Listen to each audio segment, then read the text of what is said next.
Hey, today we're talking 3 reasons why science communication can make you a better scientist.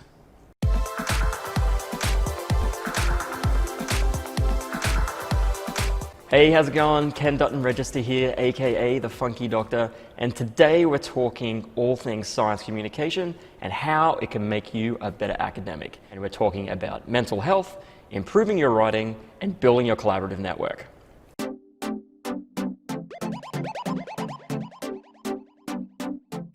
Now, I've been communicating science for probably over about 10 years now, and it's something that I'm really passionate about, and something that I think that's really helped me in my academic career. So reason number 1, mental health. We know that science is tough, and doing your research takes time.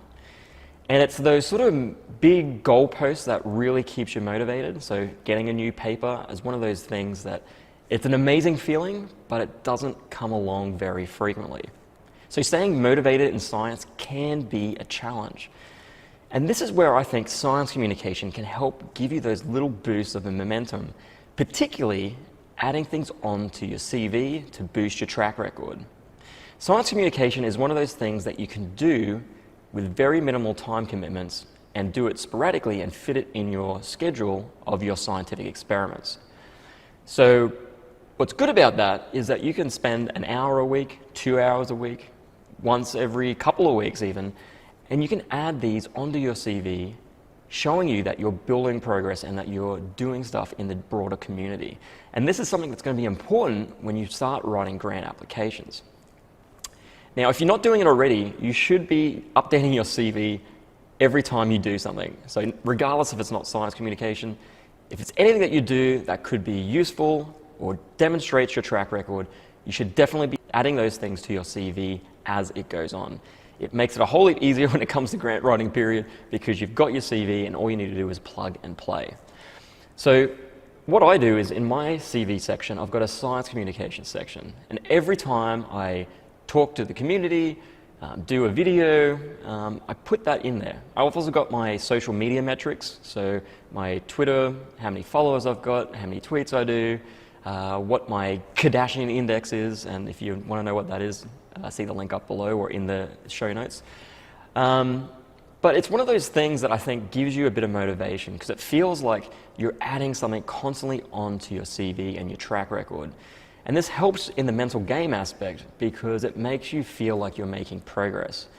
And this is something that's outside of how your research is going. So if your experiments are failing, as frustrating as it is, maybe you've got some delays through ethics or your supervisor's not replying back to you. Either of those situations, spending a bit of time to communicate to the community can really help you boost your mental game because it makes you feel like you're making progress. And besides that, communicating science is obviously quite important. So that was reason number 1, mental health. Reason number 2 is making you a better writer.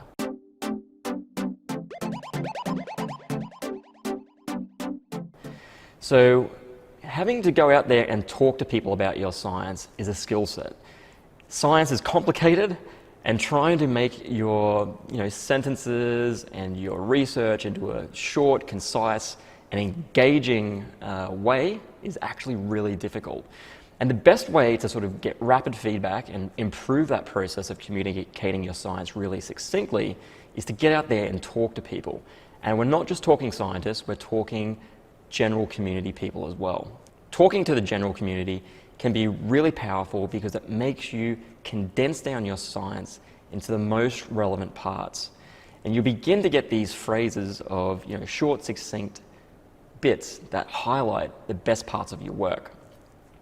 And so when it comes to grant writing, being able to write your science down in something that's really clear and articulate is incredibly important.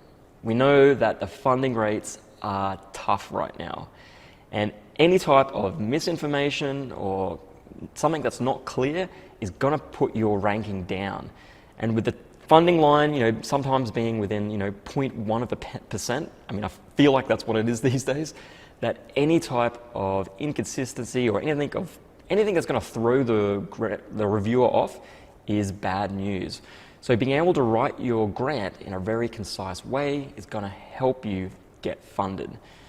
Beyond that, being able to talk about your research in a really concise manner is going to translate into your writing, particularly when you come to write up your scientific research.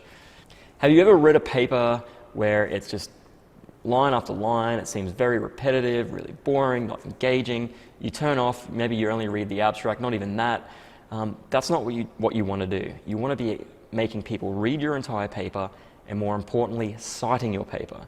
So if you've got a paper that's written really well, really concise, really engaging, that's going to achieve that success.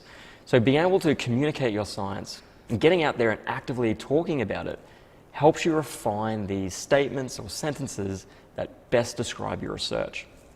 And this brings us to our final point, point number 3, increasing your collaborative network.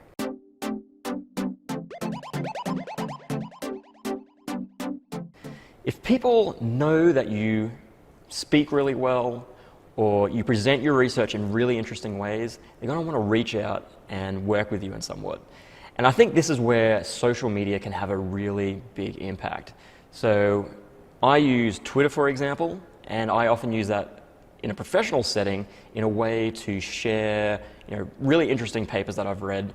And sometimes I might even do these tweetorials. Now, if you're not familiar, a tweetorial is basically a breakdown of a scientific paper. And this is a really great way if you've just published a paper and you want people to understand what it is in a quick, concise manner. So what you would normally do is you would have your initial tweet saying, this is my paper that's been published, and then underneath it saying, please see tweetorial or thread for a description of why it's important.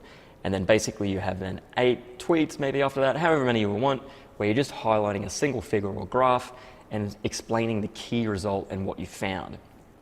Now the point here isn't to be over-exhaustive. It is a tweet, you only have a certain number of characters. The idea is to try and suck people in and want to read your paper. So sucking people in and beginning to build those relationships of you being able to communicate your research concisely and being active in that social media setting, people will begin to think of you whenever a topic comes up that you have expertise in. And this can lead to increased invitations to talk. It could lead to increased collaborations to work on a project together, and all of these things are going to have a big impact on your track record. So this is why I think science communication can be a really powerful way to boost your academic success. So again, improve your mental health. It's going to make you feel like you're doing stuff regularly and making progress. 2, it's going to help you to be a better writer, which is going to help your grant writing abilities and your paper writing abilities, which means more citations and more funding. And lastly, it's going to help your collaborative networks. It's going to make you more well-known, get more invitations to talk, and more invitations to collaborate on projects. So I hope you liked today's content. If you found it useful, please like or share it with a colleague. Or if you've got some other tips in how you think that science communication can boost your academic success, please let us know in the comments below. It's going to make a great resource for anyone who stumbles across this YouTube video in the future. Otherwise, see you next week for more tips on how to be a better scientist.